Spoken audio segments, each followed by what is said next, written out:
Assalamualaikum warahmatullahi wabarakatuh. Nah, jumpa lagi pastinya bersama dengan Kak Dayat di pembelajaran tematik kelas 4. Nah, ini adalah pertemuan yang kedua di tematik yang ketujuh ini. Nah, hari ini kita akan belajar bahasa Indonesia. Bahasa Indonesia itu paling materi yang nggak akan ada habisnya, teman-teman, karena emang ya kita berhubungan dengan bahasa ini gitu kan. Nah, apa sih hari ini materinya? Nah, hari ini kita akan membahas tentang kesulitan atau mengidentifikasi, mencatat arti kata yang sulit dalam sebuah teks non-fiksi, dalam sebuah cerita. Nah, jadi nanti teman-teman belajar gimana sih caranya, kok kita nggak tahu artinya. Nah, itu akan kita bahas hari ini. Jadi langsung aja, untuk mempersingkat waktu, teman-teman silahkan setelah ini simak video dari Kak Dayat, dan teman-teman jangan lupa share jika video ini bermanfaat untuk teman-teman. Oke, langsung kita cek materi Kak Dayat berikut ini. Menjelaskan arti kata sulit dalam teks non-fiksi. Keragaman bangsa Indonesia meliputi suku, bangsa, dan agama. Apakah kamu tahu arti dari keragaman? Saat membaca sebuah teks, kamu akan menemukan kata-kata sulit karena kamu tidak mengetahui artinya.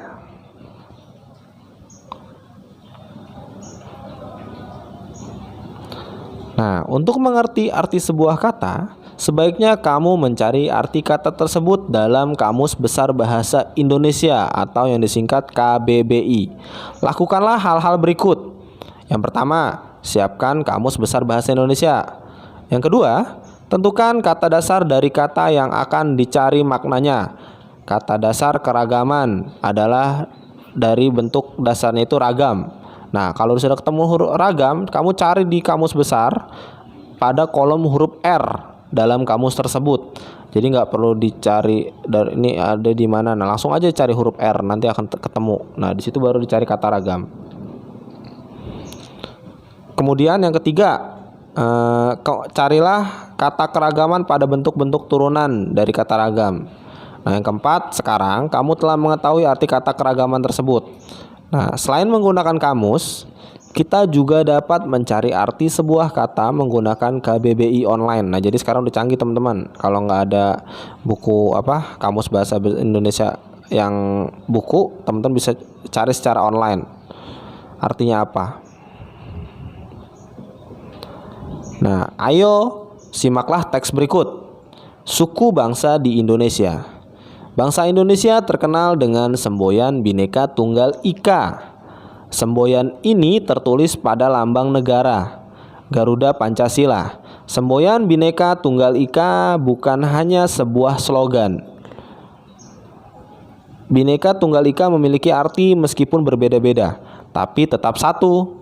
Nah, perbedaan tersebut terlihat dari beragamnya suku bangsa, bahasa, agama, adat, dan budaya. Meskipun memiliki perbedaan, penduduk Indonesia tetap dapat hidup berdampingan dengan rukun. Nah, di situ yang diwarnai warna biru itu adalah contoh yang mungkin nanti teman-teman bisa cari apa sih arti slogan, apa sih arti suku bangsa, apa sih arti semboyan. Nah, teman-teman bisa cek di Kamus Besar Bahasa Indonesia. Nah, pada teks tersebut kita bisa menemukan kata-kata sulit. Nah, kita bisa menemukan arti kata-kata sulit dalam kamus. Kita bisa menuliskannya dalam bentuk tabel seperti ini. Nah, teman-teman, yang tadi kalian sebutkan, kata yang tadi diberi warna, apa sih suku bangsa?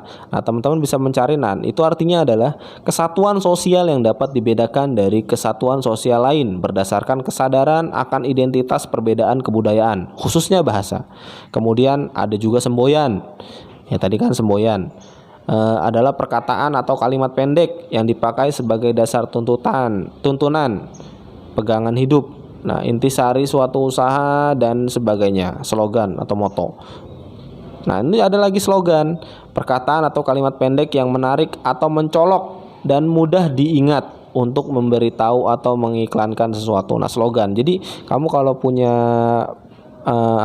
organisasi, slogannya apa? Nah, itu slogan tuh, kalimat pendek kan. Menemukan informasi dalam teks. Nah, salah satu cara menggali informasi dapat diperoleh melalui membaca. Dengan membaca, kamu dapat memperkaya pengetahuanmu. Dalam menemukan informasi penting dari sebuah teks, kamu sebaiknya memperhatikan hal-hal berikut. Yang pertama adalah membaca judul teks. Yang kedua, membaca keseluruhan isi teks. Yang ketiga, mencatat hal-hal penting yang belum pernah kamu tahu. Nah, jadi intinya hampir sama dengan pembelajaran sebelumnya. Bahasa Indonesia itu lebih banyak membaca, dan membaca. Kemudian dicatat yang teman-teman belum tahu. Nah, ayo perhatikan contoh di bawah ini. Kita bisa menuliskan informasi yang sudah diketahui tentang suku bangsa Indonesia seperti berikut. Nah, ini informasi yang sudah diketahui tentang bangsa Indonesia atau suku bangsa Indonesia. Yang tabel kosongnya adalah yang baru diketahui tentang suku bangsa Indonesia, suku bangsa di Indonesia. Yang baru ya, jadi belum, teman-teman tadinya belum tahu. Nah, yang udah tahunya nih, Indonesia memiliki keanekaragaman suku. Nah, yang ini masih kosong, belum tahu kan. Nah, terus selanjutnya ada Indonesia memiliki semboyan Bhinneka Tunggal Ika. Nah, kemudian setiap suku bangsa memiliki ciri khas masing-masing. Nah, jadi yang sebelahnya masih kosong. Nah, setelah ini baru akan ketemu nih yang sebelahnya, yang berikutnya. Nah, sekarang kita akan mencari informasi yang baru diketahui dari teks. Ayo simaklah teks berikut. Nah, bangsa Indonesia terkenal dengan semboyan Bhinneka Tunggal Ika. Semboyan ini tertulis pada lambang negara, Garuda Pancasila. Semboyan Bhinneka Tunggal Ika bukan hanya sebuah slogan. Bhinneka Tunggal Ika memiliki arti meskipun berbeda-beda, tetapi tetap satu. Perbedaan tersebut terlihat dari beragamnya suku bangsa, bahasa, agama, adat, dan budaya. Meskipun memiliki perbedaan, penduduk Indonesia tetap dapat hidup berdampingan dengan rukun. Nah, menurut sensus yang dilakukan pada Pusat Statistik pada tahun 2010, Indonesia memiliki 1.331 suku bangsa. Suku terbesar di Indonesia yaitu suku Jawa. Nah, suku Jawa merupakan gabungan beberapa suku di Pulau Jawa. Jumlah penduduk suku Jawa mencapai 40,2% dari penduduk Indonesia. Sementara itu, suku Nias memiliki jumlah penduduk paling sedikit, yaitu hanya 0,44%. Nias memiliki jumlah penduduk paling sedikit dari penduduk Indonesia. Suku-suku lain seperti suku Papua memiliki presentasi sekitar 1,14% dan suku Tionghoa sekitar 1,2% dari jumlah penduduk yang ada di Indonesia. Nah, jadi setelah teman-teman membaca teks ini, teman-teman akan mengetahui hal-hal baru yang tadi di tabel sebelumnya yang masih kosong tadi. Nah, teman-teman bisa dituliskan di tabel kosong berhubungan dengan tabel yang sebelahnya yang sudah terisi. Nah, kita lihat nih setelah ini teman-teman. Tabel-tabel yang kosong tadi teman-teman bisa tuliskan sendiri.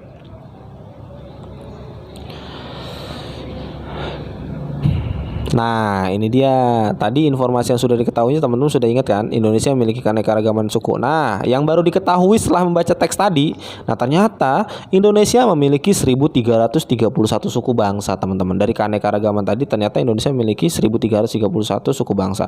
Kemudian Indonesia memiliki semboyan Bhinneka Tunggal Ika.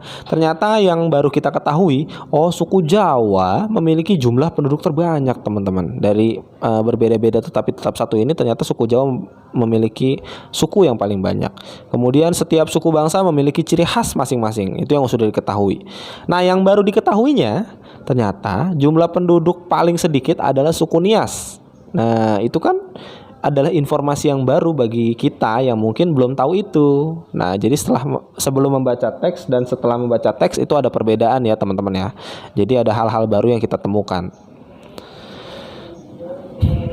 Nah, menggali informasi teks melalui ide pokok.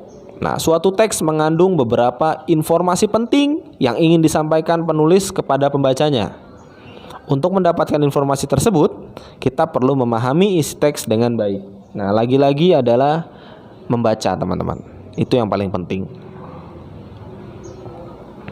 Salah satu cara untuk memahami isi teks adalah dengan menentukan ide atau gagasan pokok setiap paragraf pada teks tersebut. Nah, ide pokok adalah gagasan yang menjadi pokok dalam pengembangan paragraf. Ya, teman-teman sudah belajar tentang ide pokok atau gagasan pokok ini. Nah, coba perhatikan paragraf berikut. Nah, salah satu kekayaan budaya yang dimiliki Indonesia adalah keragaman wastra atau kain Nusantara. Beberapa jenis kain khas Indonesia bahkan sudah mulai dikenal dan diakui di mancanegara. Batik merupakan salah satu contoh wastra yang keberadaannya sudah mendunia. Nah, banyak turis mancanegara yang sudah mengenal dan menggunakan batik dalam kesehariannya. Nah, apa sih ide pokoknya? Nah, ide pokoknya nih atau paragraf di atas adalah batik merupakan salah satu keragaman wastra atau kain Nusantara. Itu adalah ide pokok dari cerita tersebut. Nah, coba teman-teman perhatikan.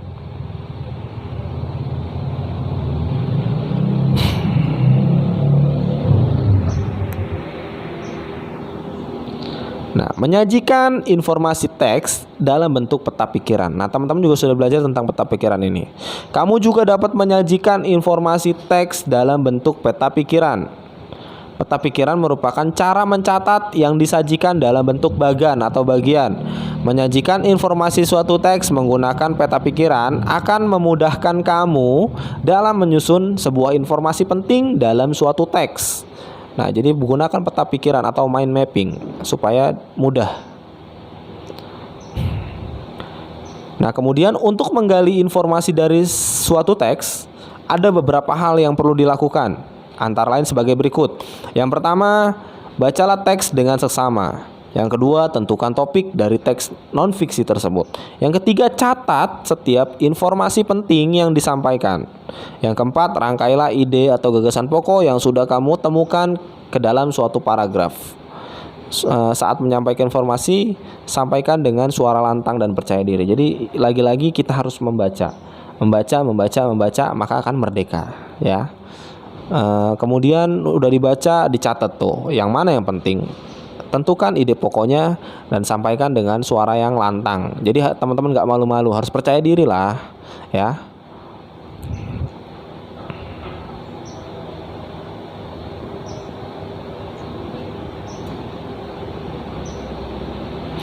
Menjelaskan arti kata sulit dalam teks non-fiksi. Membaca merupakan suatu proses yang dilakukan untuk memperoleh inti dari suatu teks.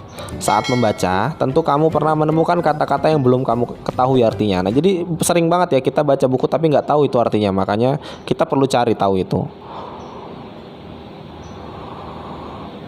Nah, memahami arti kata-kata sulit dapat kamu latih dengan terus membaca dan mencatat pada selembar kertas. Jadi teman-teman catat yang teman-teman nggak tahu. Kemudian ya tadi ya, kembali ke awal. Teman-teman bisa menyiapkan kamus besar bahasa Indonesia yang dalam bentuk buku ataupun mungkin bisa KBBI yang online. Nah, nanti teman-teman kalau udah dicatat, coba cari satu-satu. Nanti teman-teman akan menemukan artinya. Nah, simak paragraf berikut. Di Jalan Erlangga, Mataram, Nusa Tenggara Barat, terdapat sebuah tempat bernama Taman Budaya. Taman ini dibangun untuk memperkenalkan budaya di seluruh Nusa Tenggara Barat kepada masyarakat sekitar atau wisatawan lokal dan asing. Taman budaya ini didirikan pada tanggal 23 April 1991 sesuai dengan surat keputusan Menteri Pendidikan dan Kebudayaan Republik Indonesia di lahan seluas kurang lebih 1 hektar. Bangunan yang terdapat di Taman Budaya ini rata-rata berciri khas rumah adat Nusa Tenggara Barat. Nah, ini di sini ada beberapa kata, kosakata yang dihitamkan. Nah, ini berarti kan aku tandai. Oh, ini aku belum tahu artinya. Nanti aku cari di kamus besar. Nah, yang diberi tanda hitam itu ya di bold. Nah, arti kata-kata sulit yang tadi kita temukan dalam kamus itu, kita bisa menuliskannya modelnya seperti ini, teman-teman. Tadi ada wisatawan kan. Oh, ternyata wisatawan adalah orang yang berwisata atau turis. Kemudian ada lahan, artinya itu tanah terbuka atau tanah garapan. Nah, terus ada khas. Oh, ternyata khas itu adalah khusus ya, istimewa. Nah, jadi dengan menggunakan metode ini, teman-teman catat yang teman-teman nggak tahu. Setelah banyak terkumpul pada lembaran kertas, teman-teman baru bisa cari di kamus besarnya. Jadi nggak satu-satu nemu satu langsung cari ya, lebih baiknya tuh dicatat dulu semua. Nah, nanti baru bisa dicari di kamus tersebut, teman-teman. Nah, kemudian menemukan informasi dalam teks. Nah, saat membaca kamu perlu mencermati setiap kata dalam sebuah kalimat. Jika tidak, maka pesan atau informasi yang terdapat pada teks tidak dapat dipahami dengan baik. Intinya adalah membaca. Ya, jadi harus teliti teman-teman, nggak asal-asal baca aja.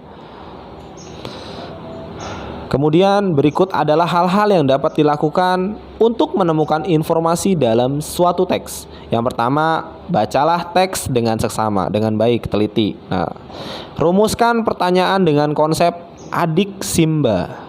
Apa, di mana, kapan, siapa, mengapa, dan bagaimana. Nah, temukan jawaban dari pertanyaan yang telah dirumuskan. Lakukan diskusi dengan temanmu terkait teks yang telah dibaca. Nah, jadi teman-teman bisa gunakan ini adalah hal-hal yang dapat dilakukan untuk menemukan informasi dalam suatu teks, teman-teman.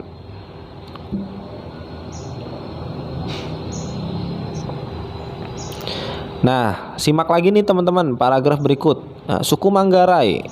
Suku Manggarai merupakan suku yang tinggal di Flores Barat, Nusa Tenggara Timur. Di wilayah ini terdapat sebuah kampung adat bernama Wairebo.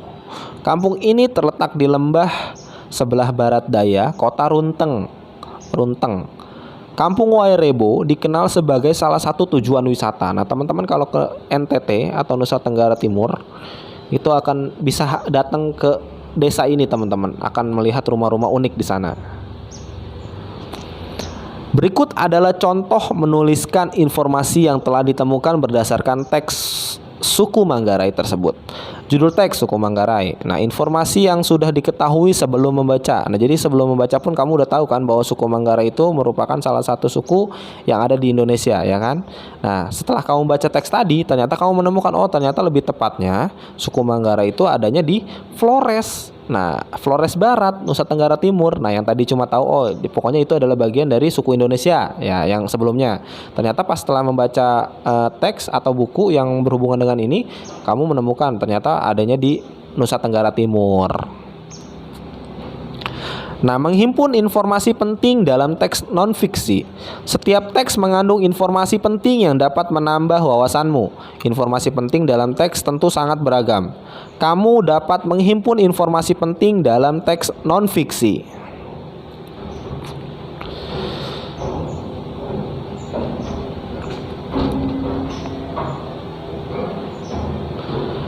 Menghimpun berarti mengidentifikasi dan mengumpulkan informasi berdasarkan teks. Informasi yang telah kamu peroleh sebaiknya dicatat agar kamu tidak lupa dan dapat membagikannya kepada orang lain. Nah, makanya tadi aku bilang membaca, kemudian catat yang emang teman-teman perlu catat, yang penting-pentingnya. Jadi nggak lupa. Nah, simak lagi nih teman-teman. Patung Asmat adalah salah satu kebudayaan khas Papua. Hasil kesenian mengukir suku Asmat tersebut merupakan bentuk kepercayaan mereka terhadap arwah nenek moyang. Kepercayaan suku Asmat disimbolkan dalam bentuk ukiran. Nah, ini dari kalimat ini teman-teman yang sebelumnya udah tahu apa? Kemudian setelah membaca kalimat ini kira-kira teman-teman akan menemukan hal apa ya? Nah ini dia nih teman-teman, contoh tabelnya tadi. Menghimpun informasi penting berdasarkan teks patung Asmat tersebut. Ide pokoknya, nah ternyata pengenalan patung Asmat sebagai salah satu budaya, teman-teman. Nah, arti katanya patung. Patung itu artinya adalah tiruan bentuk orang, hewan, dan sebagainya. Kebudayaan, nah diambil dari kata budaya. Nah, hasil kegiatan dan penciptaan batin, akal budi manusia seperti kepercayaan, kesenian, dan adat istiadat. Mengukir dari kata dasar itu adalah ukir, menggores ya kan, menoreh, memahat dan sebagainya untuk membuat lukisan, gambar dan sebagainya pada kayu, batu, logam atau dan lain sebagainya. Suku, nah kalau cari di KBBI suku teman-teman akan menemukan tuh artinya golongan orang-orang atau keluarga yang seturunan. Nah, misalnya suku Jawa, nah berarti itu adalah golongan orang-orang atau sekumpulan keluarga orang Jawa. Nah, kalau suku Melayu ya kan, suku Batak, nah berarti sekumpulan orang-orang Batak atau keluarga yang seturunan orang-orang Batak. Nah, menjelaskan informasi penting dalam teks non-fiksi. Informasi penting yang sudah didapat dalam sebuah teks sebaiknya ditulis dalam bentuk ringkasan. Saat mencari informasi penting, pastikan kamu memahami informasi tersebut. Jika informasi tidak dapat dipahami, kamu akan kesulitan untuk menjelaskannya kepada orang lain. Nah, memahami informasi dapat dilakukan dengan cara membaca intensif. Nah, lagi-lagi teman-teman perlu membaca ya, karena itu adalah kunci dalam pembelajaran bahasa Indonesia. Kemudian teman-teman bisa mencatat itu pada lembaran kertas atau buku. Nah, selanjutnya perhatikan hal-hal berikut untuk menjelaskan informasi penting dalam teks. Yang pertama, jangan mengurangi atau menambah informasi di luar isi teks yang dibaca. Yang kedua, jika ada kata sulit, carilah artinya terlebih dahulu. Lalu, jelaskan arti kata tersebut menggunakan bahasa yang mudah dimengerti. Jadi menggunakan bahasa teman-teman yang mudah dimengerti. Catatlah dan jelaskan bukti atau fakta yang mendukung isi teks. Yang keempat, jangan menggabungkan informasi yang didapat dengan tanggapan atau komentarmu tentang teks tersebut. Yang kelima, gunakan bahasa yang santun dan mudah dipahami oleh orang lain. Nah, jadi teman-teman kalau udah menemukannya itu ya sesuai dengan isinya. Nggak menambah atau mengurangi yang ada di luar isi teks tersebut.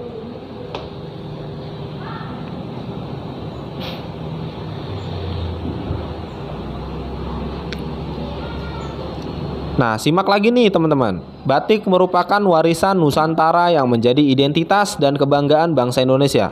Batik juga telah diakui sebagai salah satu warisan budaya dunia oleh UNESCO sejak tanggal 2 Oktober 2009. Penetapan UNESCO tersebut pada akhirnya ditetapkan sebagai Hari Batik Nasional oleh pemerintah Indonesia. Kebanggaan terhadap batik tidak hanya ditunjukkan saat peringatan Hari Batik Nasional saja. Setiap sekolah di Indonesia pada umumnya memberlakukan penggunaan seragam batik pada hari tertentu. Batik juga sering dipakai dalam berbagai acara resmi dan acara peragaan busana, baik yang berkelas nasional maupun internasional. Nah, jadi dari teks ini, sebelum teman-teman membaca teks ini, kira-kira teman-teman apa yang teman-teman ketahui tentang batik? Nah, setelah membaca teks ini, apa yang teman-teman temukan hal-hal barunya dari setelah membaca teks batik ini?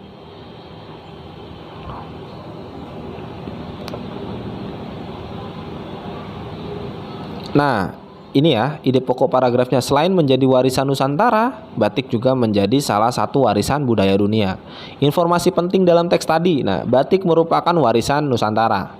Kemudian UNESCO menetapkan batik sebagai salah satu warisan budaya dunia. Yang ketiga, setiap sekolah memberlakukan penggunaan seragam batik.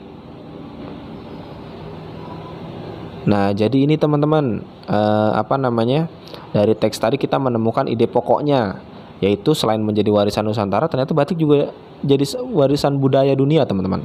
Oke, baik, itu aja. Terima kasih. Nah, itu dia teman-teman. Jadi kalau teman-teman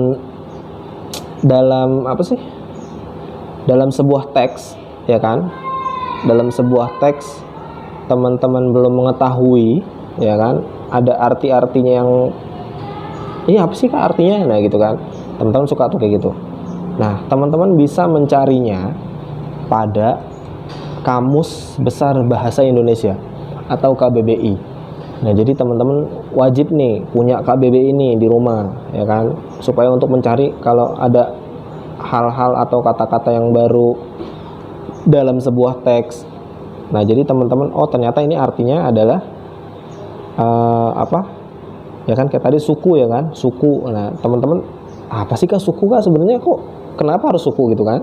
Nah, jadi pas teman-teman buka KBBI atau tadi ngelihat penjelasan yang tadi, teman-teman jadi tahu, ternyata suku itu adalah sekumpulan ya, sekumpulan atau keluarga gitu kan. Misalnya suku Jawa, nah berarti adalah kumpulan dari atau keluarga dari orang-orang Jawa. Nah, jadi tahu ya kan, jadi tahu artinya. Nah, terus juga tadi teman-teman belajar kalau yang misalnya ada hal-hal yang teman-teman sebelumnya teman-teman udah tahu, misalnya tentang tadi kan, tentang keanekaragaman di Indonesia, teman-teman udah tahu nih, ya kan. Ya cuma sebatas di Indonesia itu mempunyai banyak suku, ya kan, suku bahasa, agama. Nah, itu banyak di Indonesia. Nah, ternyata setelah teman-teman melihat atau membaca sebuah teks atau dalam membaca sebuah cerita, teman-teman menambah lagi nih pengetahuannya. Yang tadinya teman-teman cuma sebatas tahu sukunya, di Indonesia banyak sukunya, ternyata tadi teman-teman luar biasa kan, wah ternyata di Indonesia ini ada 1331 suku. Nah, yang tadi teman-teman cuma tahunya secara umum, ya pokoknya di Indonesia banyak sukunya. Nah, ternyata pas dibaca lagi teks atau informasi yang lain, teman-teman tahu, oh ternyata yang suku yang banyak itu jumlahnya sampai 1300, teman-teman. Ya kan? Yang tadi jumlah tahunya secara umum, ini secara detail. Nah, itu. Jadi intinya kalau belajar bahasa Indonesia itu adalah membaca, kemudian merdeka. Kenapa merdeka? Ya karena kalau teman-teman suka membaca, itu makin banyak pengetahuan teman-teman, ya kan? Kalau semakin banyak pengetahuan teman-teman, berarti teman-teman semakin luas wawasannya. Kalau semakin luas wawasannya, ya berarti teman-teman merdeka dari ketidaktahuan. Nah, merdeka dari hal-hal yang nggak baik. Nah, kalau teman-teman semakin banyak membaca, ya teman-teman akan semakin banyak wawasannya. Jadi semakin luas lah pokoknya. Jadi intinya teman-teman harus rajin membaca, sukai membaca, dan jadikan membaca itu sebagai hobi. Ya, literasi ini sebagai hobi. Karena kalau kita keseringan kita orang-orang Indonesia itu darurat membaca sebenarnya. Ya, seringkali dikasih informasi tapi nggak dibaca, cuma mengambil kesimpulannya padahal dia belum baca. Nah, makanya Kadet ingatkan untuk teman-teman kelas 4 Ibnu Khaldun terkhususnya, teman-teman, Kadet berharap teman-teman bisa menjadi pribadi yang senang membaca, ya.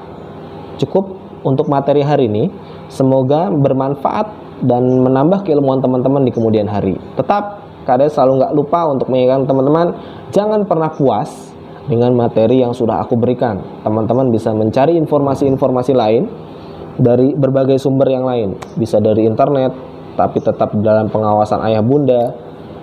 Bisa bertanya langsung kepada ayah bunda, bisa membaca buku-buku cerita, buku-buku yang berhubungan dengan pendidikan. Nah, teman-teman bisa itu semua. Intinya manfaatkan kecanggihan yang ada saat ini, manfaatkan teknologi saat ini untuk hal-hal yang bermanfaat, untuk hal-hal yang bisa menambah keilmuan teman-teman. Karena teknologi bisa juga membuat teman-teman terpuruk, ya, kalau teman-teman nggak bisa manfaatkan dengan baik. Sekian dari Kadayat, syukran lakum, jazakumullah khairan. Wassalamualaikum warahmatullahi wabarakatuh. Sampai jumpa di materi berikutnya.